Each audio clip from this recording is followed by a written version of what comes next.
So Bobby Lee finally addresses the Tijuana story. Address this Tijuana story. There's a Tijuana story that I told on Opie and Anthony. Don't do this with your... Before we get to that, let's talk about what led to this moment. This backlash isn't really that new. This actually is kind of an old story, an old joke that has resurfaced. Now, since TikTok has become so much bigger than a lot of different platforms, clips of Bobby telling that joke or that story, whatever you want to call it, blew up about 2 weeks ago. So Bobby had to address his side of the story. Before we get to that, I would like to show you bits of the stories that were told by Bobby. A lot of these clips or the original videos, him talking about it, have been deleted by his team or whoever. Whenever he was on somebody else's podcast, they might have helped delete that. And now it's hard to find it, and the only where you can find it is people creating compilations or just user created videos. So we'll get to that. We'll get to that story that he says. It is told differently in different podcasts. This story also has people divided. The people that like Bobby Lee, that are his fans, know his style, his comedy, and the rest of the internet, or people that think that the story has some truth into it, because of how dark it is and how descriptive it is, and also because Bobby was hanging around with all these former canceled comics. Then they think that he might have something hidden as well. So let's get to that story that he talks about. I was able to get this clip from This Is the Thing channel. I'll just show you a brief bit of it, just so you can get an understanding of it, because in a lot of podcasts he does say different. In a lot of podcasts he does have different iterations of the story. So that's also what kind of doesn't have everybody's full support in it, because it's not always gonna be the same. And and also Bobby is a comedian. He's known for being an edgy comic. He's known for having an edgy comedy presence on stage. He's also have said that he had to progress from doing his old bits, that he would do very much of a nudity in his comedy shows, and now it's not, those are not the standards now in modern times. So he's not doing that anymore, and he's trying to be more progressive, so he doesn't wind up getting canceled like his former friends did, with some of the things that were brought to the people's attention. So here's that clip. Pacquiao?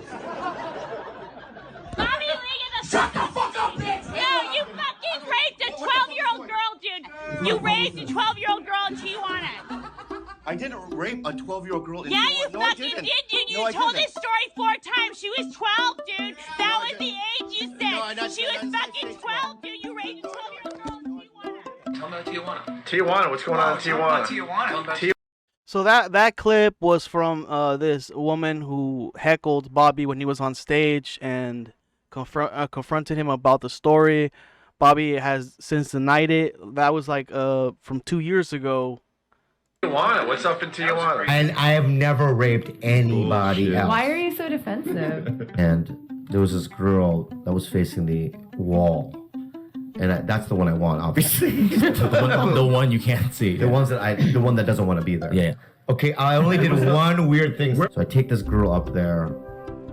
I make love to her, right? Boy. The moon through the curtains shine on her face. And the moon was shining through the curtain. She was crying. Oh no. Yeah. She turned her head into the moonlight. and she was crying. Oh.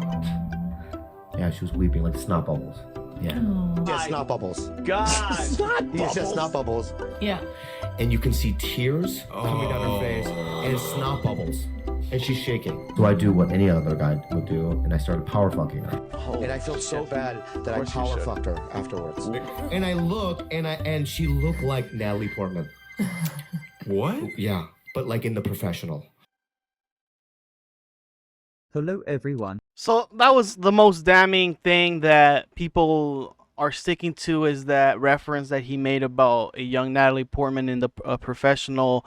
Natalie Portman in that time in that movie was probably around 14 or 12 years old, and the way that Bobby says it is that he kind of likes to give people the imagery and make it worse because of of that reference. Because if you've seen the professional, then you know what he's talking about, and it seems a lot more creepier. So it gives it that that cringiness, that darkness factor into that comedy bit. So we're gonna get to now the part where Bobby addresses this whole situation, this controversy. I'll be breaking it down. It's just the important parts of it, because he does have a long explanation for this. But I'll get to the best parts of it, so you guys just to understand it a little bit better. So here's Bobby explaining why he's finally addressing this.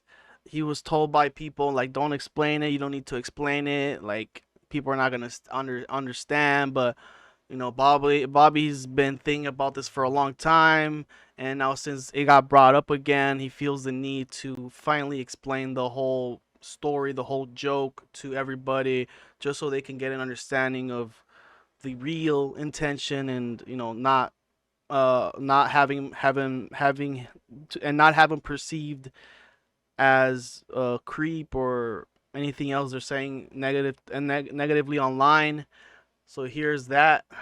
Of Bobby Lee, right? There's the podcast version, but I have to put on the real Bobby Lee version on for just this first segment, if you guys don't mind. I don't mind. Okay.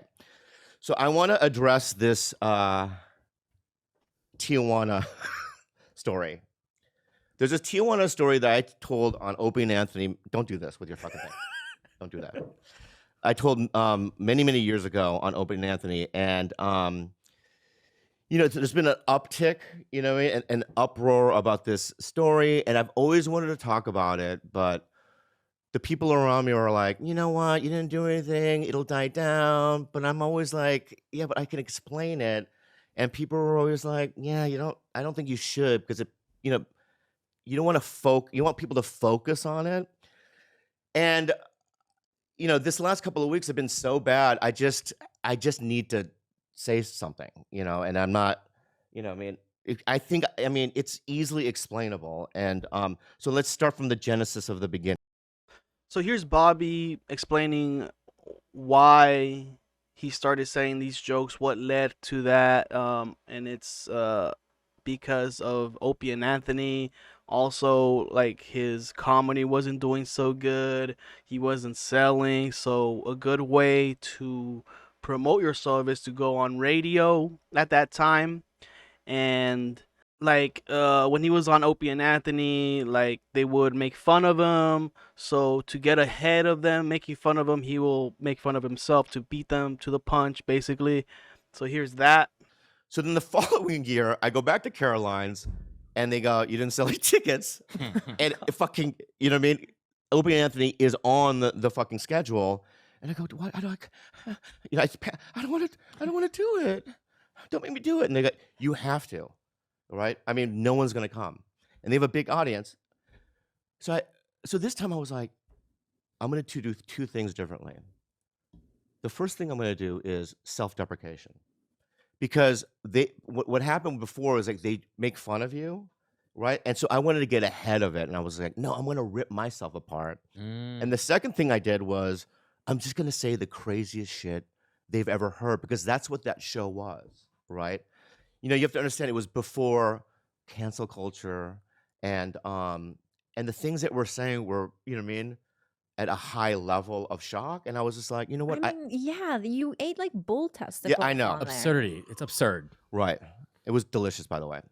So here Bobby explains the creation of the joke and how crazier and crazier the story starts to become, and he says that people stick to the whole Natalie Portman aspect of the story, but not the whole rest of it, because mainly, like, you know, he goes on to add even more things to that story. And, you know, now it's hard to find the jokes and the story, so, you know, it's kind of hard to go back and look it up because, you know, it's been deleted. But, you know, he talks about how he created that joke and how much crazier and crazier the events of that story got. So here's Bobby explaining that joke. So, you know, at the time I had 2 jokes in my act, right? Yeah. The first joke, and they would only work maybe 40%, 30% of the time. The first joke was, it's not as bad. It's like, you know, I went on a date the other day. She seemed pretty young. She looked like Natalie Portman. Pause. Puppy. Yeah. From the movie Professional, right? Laugh. It's a switch. Yeah. That's what that kind of joke is. Dark. Dark. The second one, wait for the second one. It's way worse. Gulp, gulp, gulp. It's way worse, the second one. The other joke that I could only get work 20% of the time was my girlfriend's grandma died a couple of weeks ago. And last night we were making love, and she burst into tears while we were making love. And I did what any good boyfriend would do. I power fucked her. Yeah, 20%. Yeah, 20%. 20%. That's a 20%. It's a harsh joke. It's fucking terrible. And I took the fucking Natalie Portman joke, that joke. I made up this Tijuana, you know what I mean, story. Wait a second. yeah. You added 30 Black Marines to your. I know, I'm going to get to that. I've heard about this. Right. So then, but in my mind, I'm like, no one ever talks about the second half of this story. The right? crazy part. The crazy part. They focus on the Natalie Portman, whatever. It's terrible. Yeah. It's awful. Okay. But the second half is so crazy and, you know, easily like, you know, it's obvious it didn't happen. So let's just give you the run through of what the second half of the story is I go back to Tijuana a week later, a Mexican guy who's albino, dwarf, with freckles on his face and orange hair, okay? And 3 of his buddies, they lure me outside of Tijuana, 15 blocks, where there's no street lights. I say three-legged dogs, right? And I'm just walking, where are we going? Yeah. Why would I? They lure me into an alley, right? And then these 4 people, they pull out a machete, they put it to my neck, right? But granted, also, I'm 20 years old. Mm.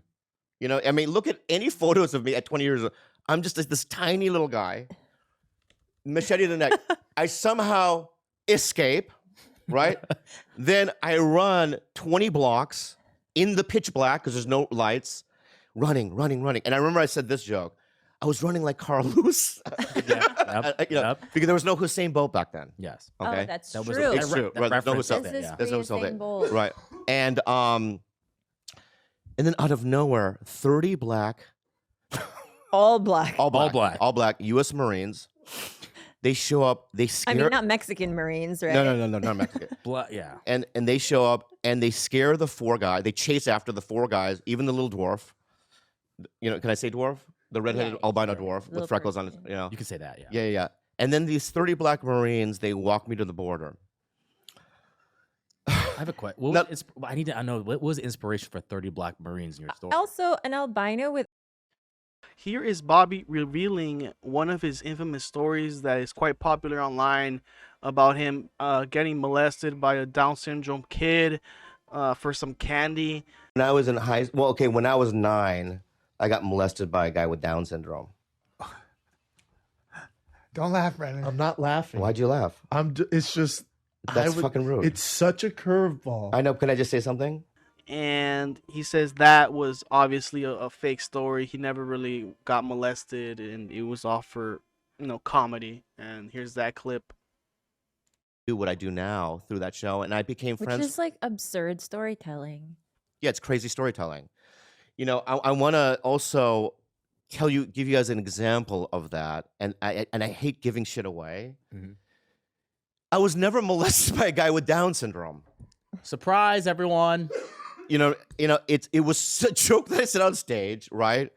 And then I just started saying it, and people would laugh every time I would say it, and it just became a part of my origin story. You know what I mean? And did it happen? Like the Joker has a bunch of origin stories. I do too, right? You have 10. Yeah, but Yeah.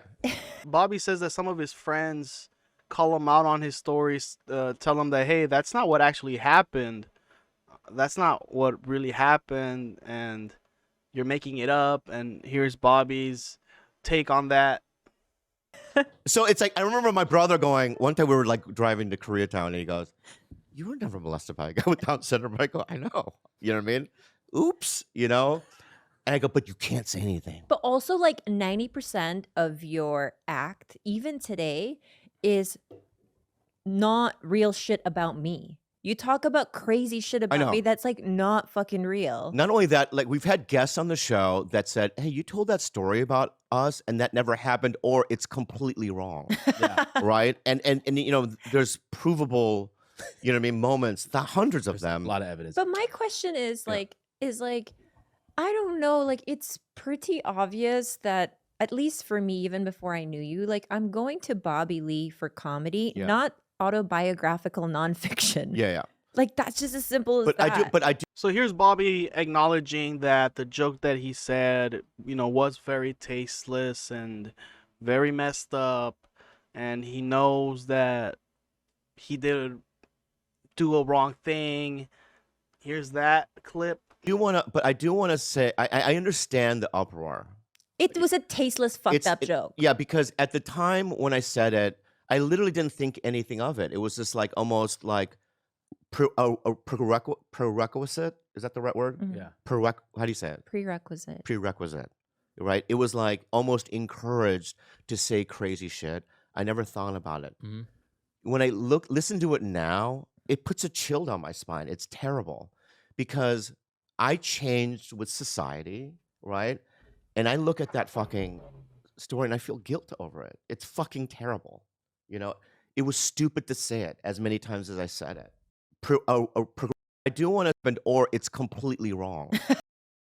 So I'm ended with this last clip. Bobby knows that whatever he says to try to explain himself might not go with everybody's opinions about him, but he will try to get his side and explain himself to what led to this. And obviously it's not gonna push some people to his side that already don't like him, but he thanks his fan base for still sticking around and being part of the Tiger Belly family. And yes, he's gonna live with this story that people are gonna remember him by. Some people are, and he won't be able to change that. That's just it will be. It is as they say, it is what it is, and it's gonna stay like that. It's gonna be either the people that think that this story is a fake or this story is real. There's nothing you can do about it, but at least Bobby set his side, and hopefully that will put him in peace. Upset about it. I'm upset about it. And I punish myself over it. Every fucking second of every day. I go, "You piece of shit. Why did you tell that fucking story? What are you, fucking out of your mind? You're dumb." And you know what I mean? And it's constant, internal dialogue. You know what I mean? It's like a fucking nightmare. And but at the end of the day, the way I get out of it is like, I didn't do anything. It's just not real. It's not real. So I just always go back to like, it didn't happen. It's not real. And I just know that this is not going to move the needle with people that think that I am a certain way. I'm not doing it for that, you know. I think initially I'm doing it because, you know, I just needed to put the truth out there. Mhm. And I also wanted to, and this, I don't want to get emotional, but I just have the best fans in the world. And I also have the best friends in the world, man. I love you so much. I love everyone in this room. And I love my, you know, my managers and my agents. They're a little crazy during this whole fucking thing. They've been really crazy over this whole thing. And but I love them, and I don't ever want to talk about it again. You know, Honestly, I hope it dies here. It's just, it's not gonna. I don't care. yeah, you're right. Yeah, I'm gonna be free of it. It's not gonna die. But and I don't care. I'm not doing it for that. I'm just like, you know, it just got out of hand. So here I'll end it with this one because he now finally addresses that heckler that confronted him on stage.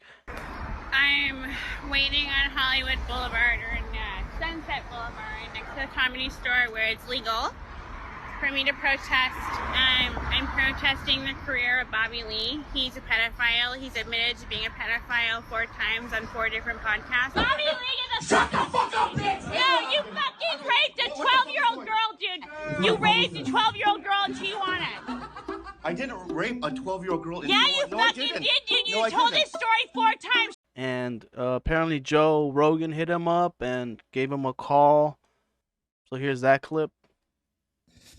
And that's it. I remember 2 years ago, you know, that lady assaulted me on stage because of this joke in front of a packed room. She called me some crazy shit. And I remember Joe Rogan calling me after that, and Joe going, dude, remember, and he didn't talk about that. He talked about how crazy Opie and Anthony was back in the day, the kind of shit that we would say. And it was like okay to say shit back then. Yeah. It was a different time. I'm not the same generation as Santino or Andrew Schultz or Chris DiStefano. I'm way older. Mhm. You know what I mean? I'm like a couple of generations. I look good.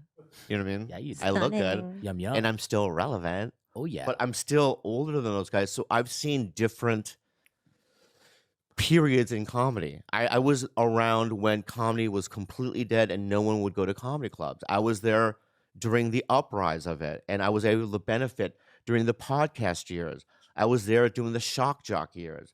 And I've tried to bend and twist and conform to different eras of comedy, and I think I've done that for the most part. So guys, I learned that this was a hard. So this was kind of a bit of a hard video to make because I do like Bobby. I like his show. I like Tiger Belly. I think it's just nonsensical fun, right? I don't think that he did anything like that. I don't think he's done all those creepy things, but there are moments where he does say a lot of sussy things, and it blends together. He likes to blend things together, fake and real, and after a while you just don't know what is the truth.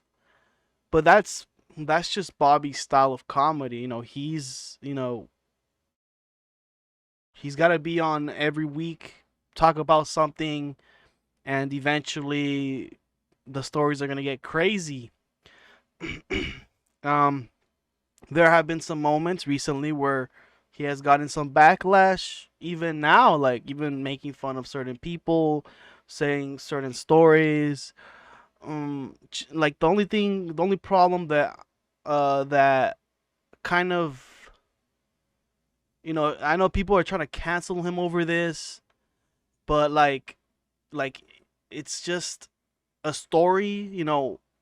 It is a story. Nobody has came out and said that Bobby has been doing some weird things, some maybe illegal things, by any of his stand-up co-workers, Like there hasn't really been anything like that apart from, the other canceled comics, that Bobby used to be surrounded with, like Ari Shafir, with him, drugging Bert Kreischer, dosing him with Molly.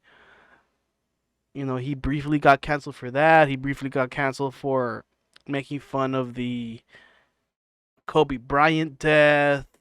Chris D'Elia with underage girls. Brian Callen being accused of, assault and all those other things. Like, we haven't heard anything from Bobby, from any of his coworkers, talk about him being a creepy dude. Like, he's worked with several women. He still works with several women on his show and on stage, and we have not heard anything like that. We've heard that one with him and his coworker from Matt TV that he farted on her face. But that's just a terrible joke that he did on her first day. But even then, like, is that story even true? Like, is there some truth to that, or is it all fake? Like, Bobby said, guests call him out on certain stories that he says and tell him, hey, that's not what actually happened. But, Bobby always wants to be an entertainer. He'll take things a little bit more further than they're supposed to get a laugh from somebody. So for me, I don't see there's anything much into it other than this being a very creepy story, very dark. If we're gonna start examining everybody's jokes, like, we talk about Anthony Jeselnik or any of these, Jimmy Carr, Daniel Tosh, any of these like dark comedy guys, then, well, we're gonna have to start questioning everybody. He also mentions like somebody like if he was like a Lex Friedman kind of guy, if Lex Friedman would say something like that, then it would be weird. But Lex Friedman is not a comic. Lex Friedman is an intellectual guy, so it wouldn't make much sense for him to make fun of things like that. It would be off-brand for him. But for Bobby, he's always saying weird stuff, so it is basically on brand for him to be saying that type of stuff. So it's all, at the end of the day, it's up to you guys to decipher if you want to take Bobby accountable for this or not. That's all we can do, because no one has really came out and said that was me, that I was that prostitute, right? So that's where I stand on it. I don't know if that prostitute comes out and says, yes, Bobby was the one that hired me, then it'll be a completely different story. Guys, I'll end this right here. Let me know your thoughts on this, and I'll see you guys next time.